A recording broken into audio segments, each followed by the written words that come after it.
Good morning everyone. So in the previous classes we have studied about the stress. Stress के बारे में हमने पढ़ा था and there we have discussed कि क्या स्ट्रेस होता है. This is the deforming force per unit area. या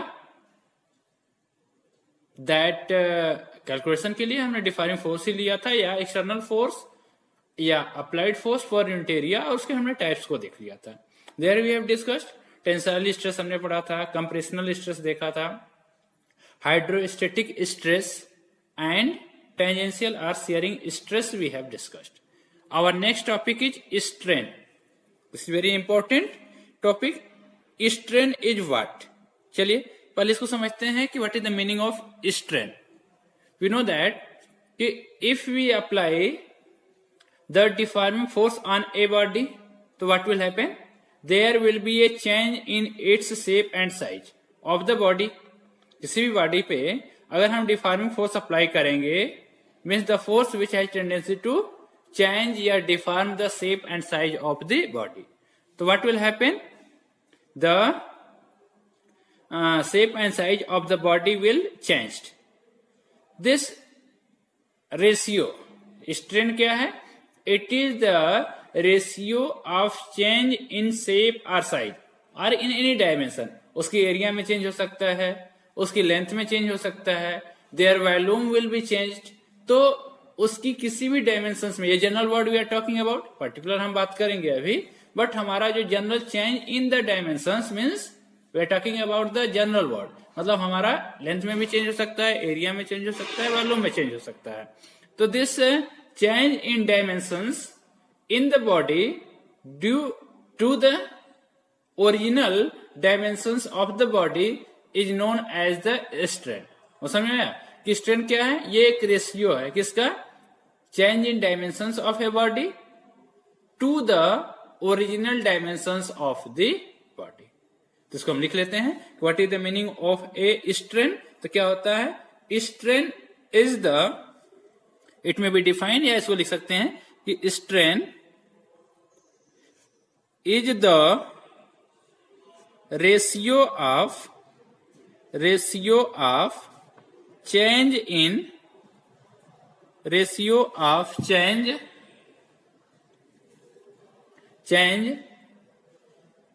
इन any dimensions, change in any dimensions. मतलब हमारा चेंज इन एनी डायमेंशंस का मतलब है कि लेंथ में भी चेंज हो सकता है, उसके एरिया में भी चेंज हो सकता है, उसके वॉल्यूम में भी चेंज हो सकता है, उसके शेप में भी चेंज हो सकता है. तो change in any dimension produced in the body, to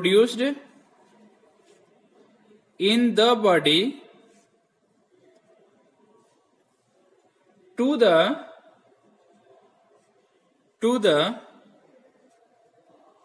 original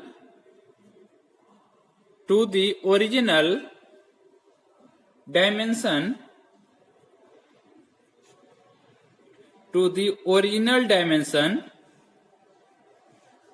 it's clear. that means कि क्या हो जाएगा? फार्मूला अगर लिखें इसका तो क्या हो जाएगा? Strain.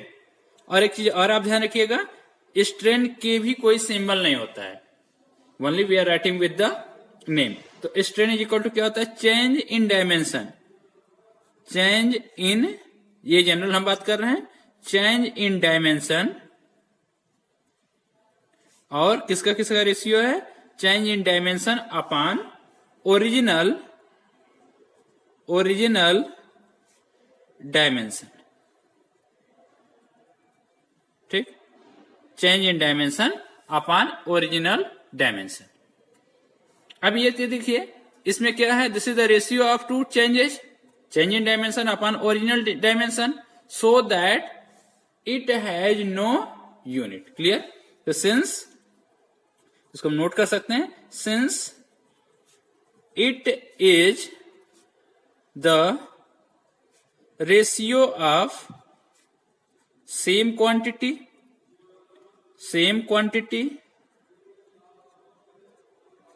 so it is dimensionless, so it has no units and dimensions। न तो इसकी कोई यूनिट होती है, न तो इसकी कोई डायमेंशंस होती है। तो आता है कभी कभी जब आपको पूछा जाए कि name the quantity which has no unit and dimensions, then you can write down the name of the strain. अच्छा, चलिए अब हम बात कर रहे हैं टाइप्स ऑफ द स्ट्रेन के बारे में। स्ट्रेन क्या है? Change in dimension upon original dimension. अब चेंज इन डायमेंशंस में भी डिफरेंट टाइप्स का हो सकता है। दैट में बी इन लेंथ, दैट में बी इन एरिया, दैट में बी इन वॉल्यूम। और ओरिजिनल डायमेंशन लेंथ भी हो सकती है, एरिया भी हो सकता है, एंड वॉल्यूम भी हो सकता है। तो depending upon these factors we have different types of strain are there. तो सबसे पहला जो हमारा स्ट्रेन है that is the longitudinal strain. चलिए, तो फर्स्ट हम बात कर रहे हैं जो हमारा स्ट्रेन है that is the longitudinal strain. अब ये क्या होता है? This is defined as, definition लिख लेते हैं फिर समझते हैं। It is defined as, it is defined as the increase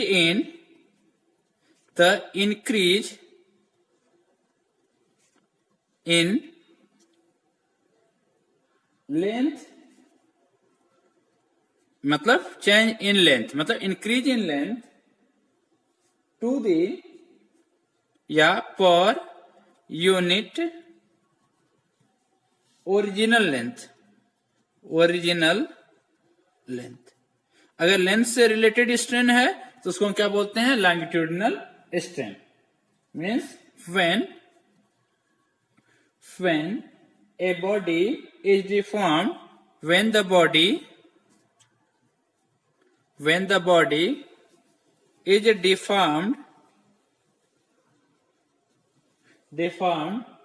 by external force, when the body is deformed external forces, that is, अगर हम इसको मैथमेटिकली लिखें तो longitudinal strain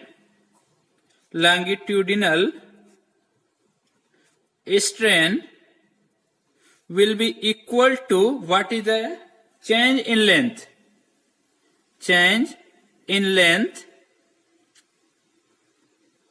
this is length upon original length। It's clear? What is the longitudinal strain? This is the ratio of change in length upon original length। अब अगर मान लीजिए हमारा original length is L and there is a change in length is equal to delta L या dl, तो then sometime it is written as small l upon capital L also, where, या इसको और भी लिख सकते हैं where small l upon capital L। ये क्या है? This is small l, this is the original length, this is change in length when external force is applied on that या deforming force is applied on that। या तो यहाँ पे क्या है? Capital L is the original length and this is the change in length of the object when the deforming force is applied on the body। ये तो हम बात कर लिए लॉन्गिट्यूडिनल स्ट्रेन के बारे में कि longitudinal strain is equal to delta L upon L या small l upon capital L depending upon your, आप दोनों यूज कर सकते हैं, आपकी चॉइस। ठीक, सम बुक में दिस इज रिटन है and somewhere you can also write down this small l upon delta L upon L या small l upon capital L। Clear? तो this is the expression for the, इसको हम equation number 1 ले लेते हैं, otherwise अलग अलग हमारे पास जो स्ट्रेन होंगे उनको इक्वेशंस दे देंगे फार्मूला का। तो longitudinal strain we have discussed. Next strain is volumetric strain. Means ये क्या होगा? Simple change in volume upon original volume. इसको कैसे लिखेंगे कि it is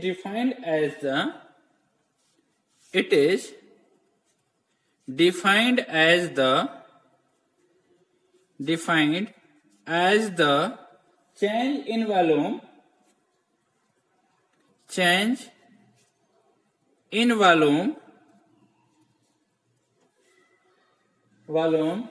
per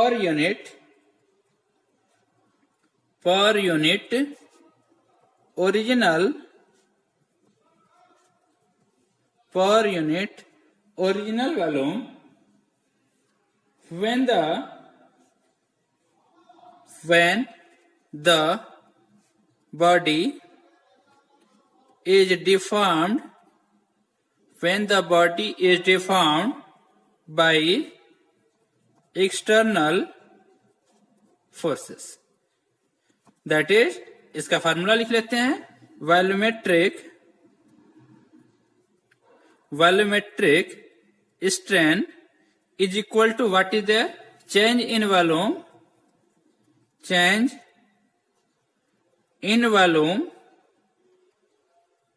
upon original volume. And symbol अगर लिखना चाहें तो this will be delta V upon V, where delta V is the delta आपको चेंज के लिए यूज किया जाता है. तो this is change in volume delta V upon original volume. This is equation number 2. तो this is the expression for the volumetric strain change in volume upon original volume delta V upon V. और ये क्या था? This is for the longitudinal strain change in length upon original length. Third हमारा है. Third one is the first क्या था? Longitudinal strain. Second is the volume strain, volumetric strain. Third is shear strain. तो चलिए इसको देखते हैं. What is this? This is related to the change in length हमने पढ़ लिया, वॉल्यूम हमने पढ़ लिया. Then this is related to the change in shape of the body. पहले इसको लिख लेते हैं, then we will understood. It is defined as the It is defined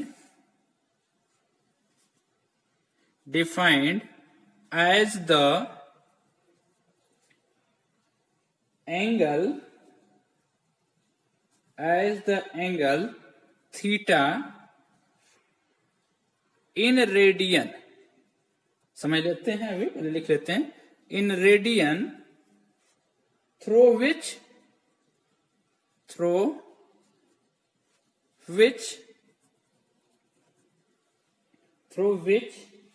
a face originally perpendicular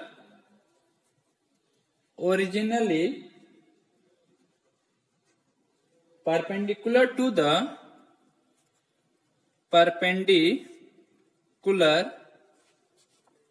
the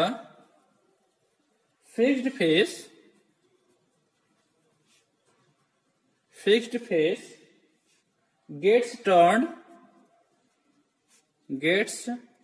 turned on applying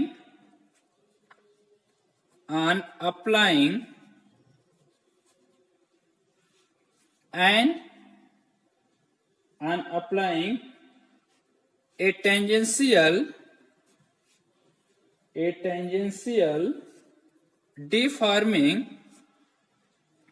deforming force. That is, shear strain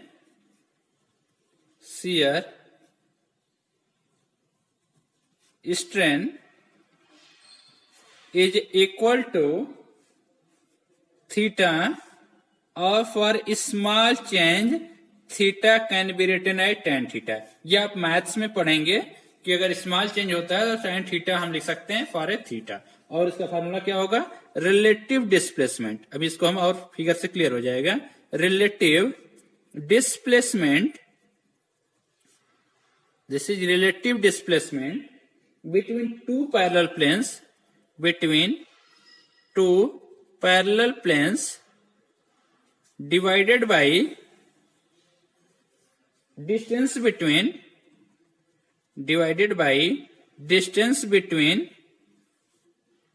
parallel planes. चलिए इसको अच्छे से हम फिगर के थ्रू समझते हैं. From figure it will be more clear. तो we are going to make a figure. चलिए हमारे पास सपोज दैट वी हैव एक अगर हम मान लीजिए क्यूब हमने लिया है. We have a cube. This cube is there. It's clear. This is we are making a cube.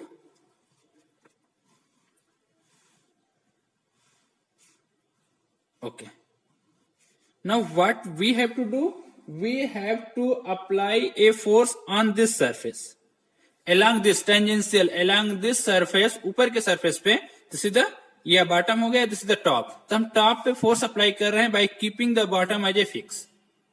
तो अगर हम इसको move कराएंगे, this we will apply a tangential force on the top of this only. तो what will happen?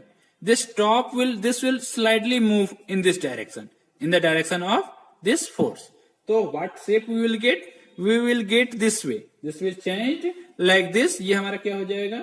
This will deform as, ये हमारा जो dotted line है, this is showing the deformed portion of this. ये क्या हो जाएगा? This will be deformed like this. This base will not change. ये ऐसे हो जाएगा. या similar, this face will also change. तो ये फेस आपको क्या मिलेगा? This face will become this way. This will be the change in the face. अब ये angle, this angle is known as the theta. ये वाला जो एंगल होगा, this will be the shear strength. Clear? अब ये हम मान ले रहे हैं कि ये कितना लेंथ में चेंज हुआ है? Small L. क्लियर? ये हमारा क्या हो गया? This is the fixed face. ये हमारा मूव कर रहा है. This is the area. अगर मान लीजिए ए हमने ले लिया है, इसकी उससे मतलब नहीं है. This is the direction of. ये मोर क्लियर होगा अगर हम इसको 2D में समझना चाहें तो व्हाट विल बी देयर. इसको देखिए 2D में हम समझ रहे हैं. तो ये हमारा फेस कैसा था? सबसे पहले हमारा ये फेस ऐसा था. ठीक. Now if you apply the force on that, इस डायरेक्शन में, तो ये क्या हुआ? This will slided to move this. ये हमने डैश करके दिया है. Same displacement will be there. अब ये कैसा हो गया? This will move in this direction. ये angle theta, this is the delta L. Clear? और ये हमने ले लिया है स्मॉल एल. तो this is also small L and this is also delta L. This angle is also theta. Clear? This is the direction of force. तो this theta is what? This is the shear strength. Clear? So from this figure, what we can write down? Shear strength will be equal to theta is equal to जो formula हमने लिखा है. अब tan theta बराबर क्या होगा? This is the right angle triangle. ये 90 degree हो गया. तो in this right angle triangle अगर हम बात करें तो इफ दिस इज थीटा, तो this is the perpendicular and this is base. तो tan थीटा बराबर क्या होता है? This perpendicular upon base. तो this will be equal to delta L upon L. This similar formula as we have discussed for the longitudinal strength. Also, shear strength is equal to tan theta is equal to delta L upon L. Clear? और इसके पास भी unit नहीं होगी. Strength में ही आपने देख लिया कि it has no unit and dimension. तो उसके टाइप्स में भी सेम केसेस है कि आपके पास जितने भी आपने टाइप पढ़ा, longitudinal strength, volumetric strength and shear strength, इन तीनों की कोई ना तो यूनिट होगी ना तो डायमेंशंस होगा. लॉन्गिट्यूडिनल स्ट्रेंथ में यू हैव सीन दैट कि it is the ratio of change in length upon original length. Volumetric is delta L upon L. Volumetric strength में यू हैव सीन दैट कि change in volume upon original volume, delta V upon V. And strength में you have seen that कि it is the relative displacement between two parallel planes upon distance between the two parallel planes, या it is measured in the theta which is calculated in radian, और या तो tan theta में इसको हम calculate करते हैं. तो this is all about the strength. चलिए, our next topic is strength हमने पढ़ लिया. Our next topic is elastic limit. अब इलास्टिक लिमिट क्या है?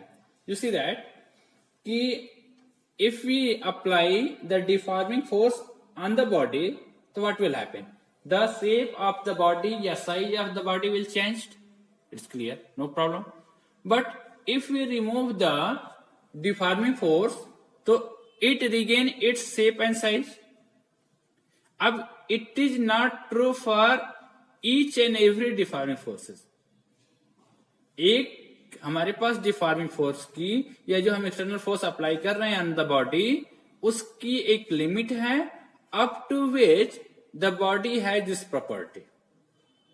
उस लिमिट के अगर बियॉन्ड हम जाते हैं, हम इतना उसमें अगर डिफॉर्मिंग फोर्स लगा दें कि अगर वो परमानेंटली डिफॉर्म हो जाए तो it will not return back in its original shape या साइज. मतलब उसमें जो प्रॉपर्टी ऑफ इलास्टिसिटी है that will not remain in the conditions, या that has not the property of the elasticity. तो इट्स क्लियर. कि इफ ए, अगर मान लीजिए लोड को हम इंक्रीज करते जाते हैं, इन केस ऑफ अगर हम लेंथ के बारे में ही बात करें तो अगर हम स्ट्रेस को बढ़ाते जाते हैं तो लेंथ इसकी बढ़ती जाएगी, ठीक। अगर लोड को हम रिमूव करेंगे तो ओरिजिनल शेप में आ जाएगा, बट सफिशिएंटली लार्ज फोर्स अगर अप्लाई करें तो वायर पे तो क्या होगा, वह अपने ओरिजिनल शेप में नहीं आएगा, परमानेंटली डिफॉर्म हो जाएगा। तो उस लिमिट को कि हम मैक्सिमम कितना स्ट्रेस बॉडी पे अप्लाई कर सकते हैं जब तक कि बॉडी में प्रॉपर्टी ऑफ इलास्टिसिटी रहे, मतलब कि द बॉडी कंप्लीट या body return its original shape या size, that limit is known as the elastic limit. मतलब इसको पहले लिख लेते हैं, फिर एक बार और समझ लेंगे कि दिस इज द मैक्सिमम, क्या है elastic limit, it is the maximum, किसकी maximum, the maximum stress, the maximum stress within which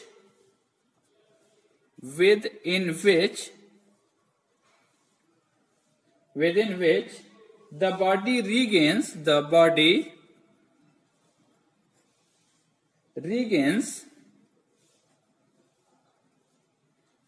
body regains its original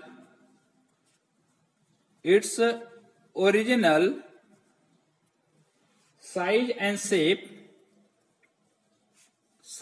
and shape after removal of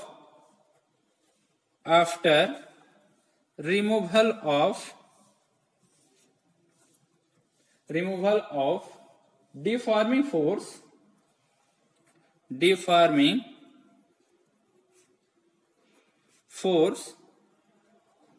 is called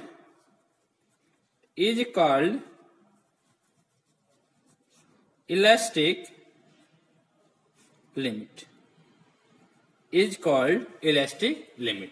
मतलब क्या है, it is the maximum, elastic limit क्या है, it is the maximum value of the strain up to which the body has the property of elasticity, that is it is the maximum value of stress up to which the body has property of elasticity. Clear. अब क्या होगा, अगर आपका that means that is if the deforming force, that is if the deforming force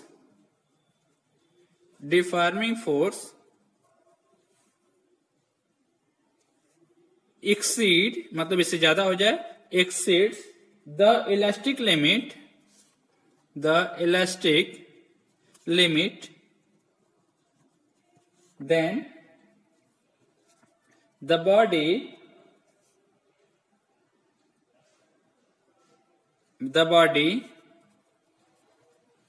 acquires a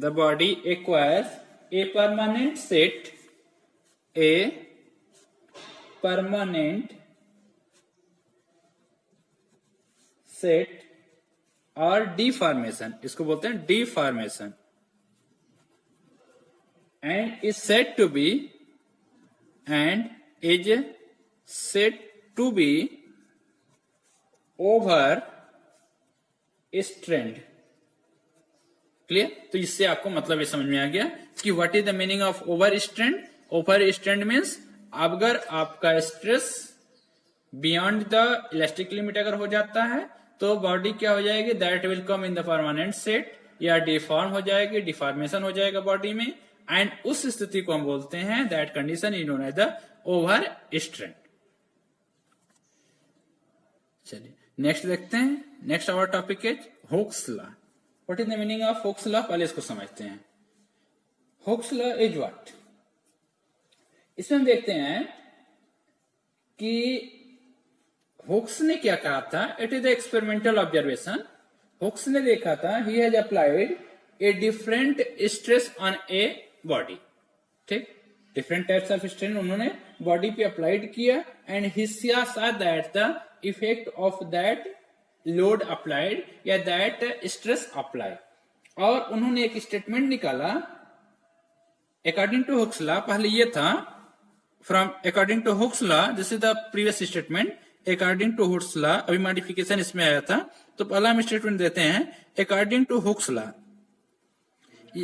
ये Hooke's का concept था कि according to Hooke's law क्या था, the extension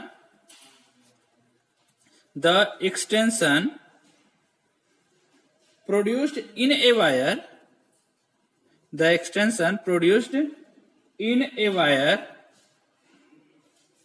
is directly proportional to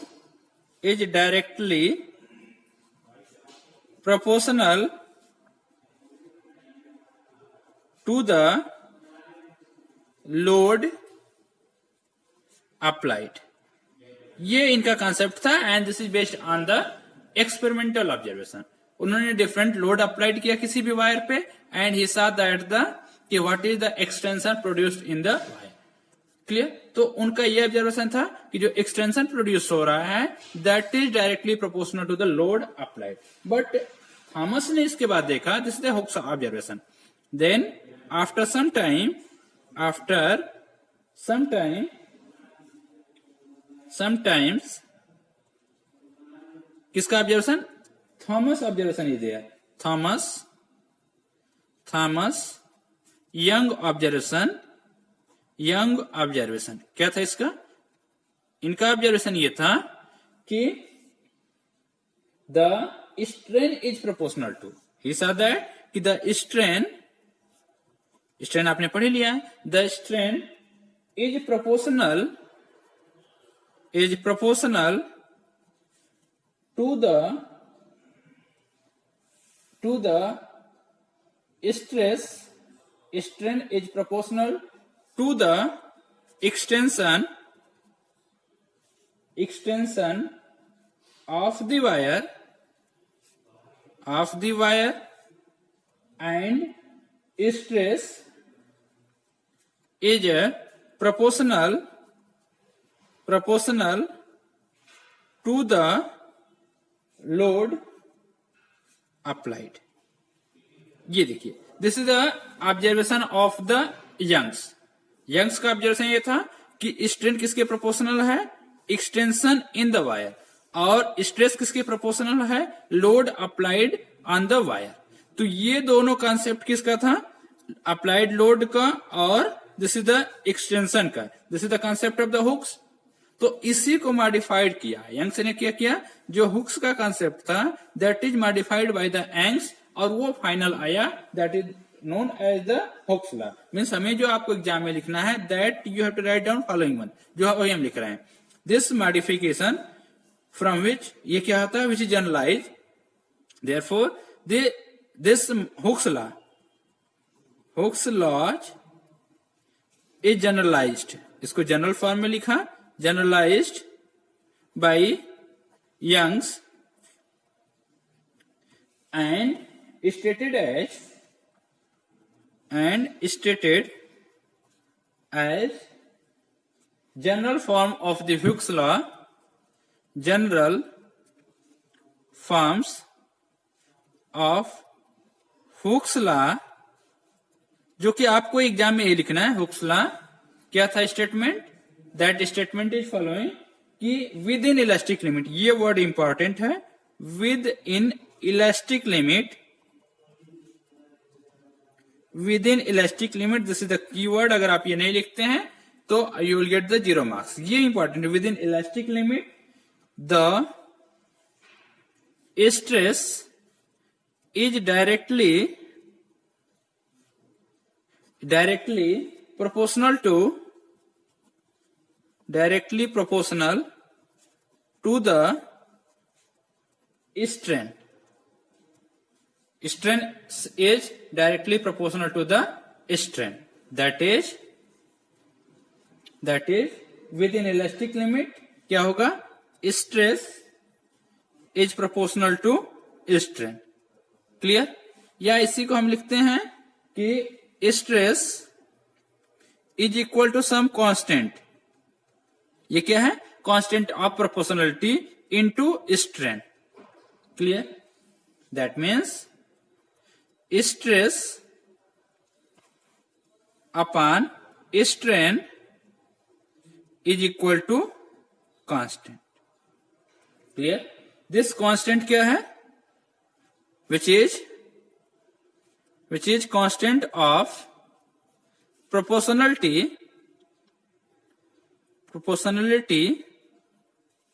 and is known as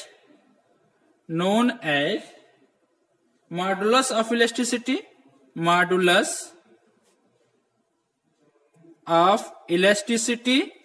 or coefficient of elasticity, और इसको यहां लिख लीजिएगा are coefficient of elasticity. Clear? और दिस इज वेरी इंपॉर्टेंट कि this constant is depends only on the nature of the material. It does not depends on any factor, it depends on the nature of the material and the manner which this is deform, जो matter है। ठीक? वो किसी length पे, dimensions of the matter पे depend नहीं करेगा। This will depends on the nature of the material only.